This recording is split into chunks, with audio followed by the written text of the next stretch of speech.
नमस्कार बच्चों, आज हम विषय व्यवसाय अध्ययन के अंतर्गत नियोजन की विशेषताओं को समझेंगे। बच्चों, नियोजन प्रबंध का एक बहुत महत्वपूर्ण कार्य है।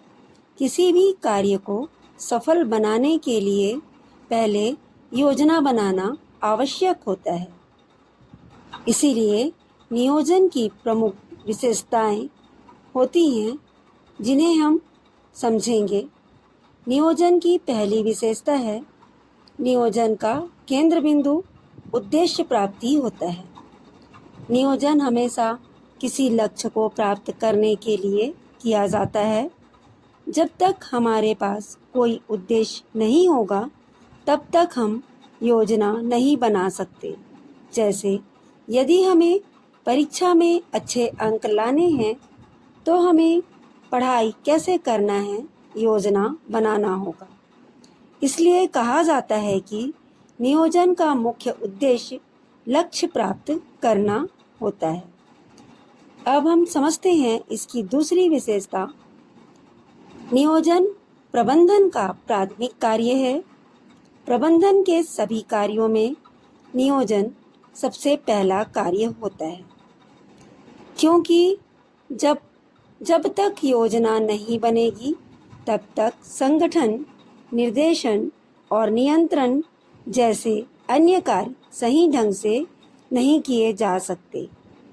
इसलिए कहा जाता है कि प्रबंधन की प्रक्रिया की शुरुआत नियोजन से होती है।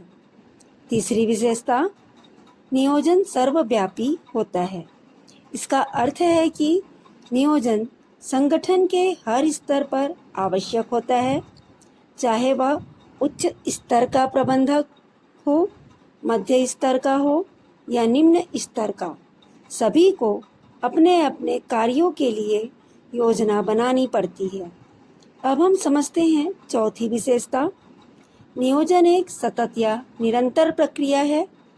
नियोजन कभी समाप्त नहीं होता। जब एक योजना पूरी हो जाती है, तो नई परिस्थितियों और आवश्यकताओं के अनुसार नई योजना बनाई जाती है।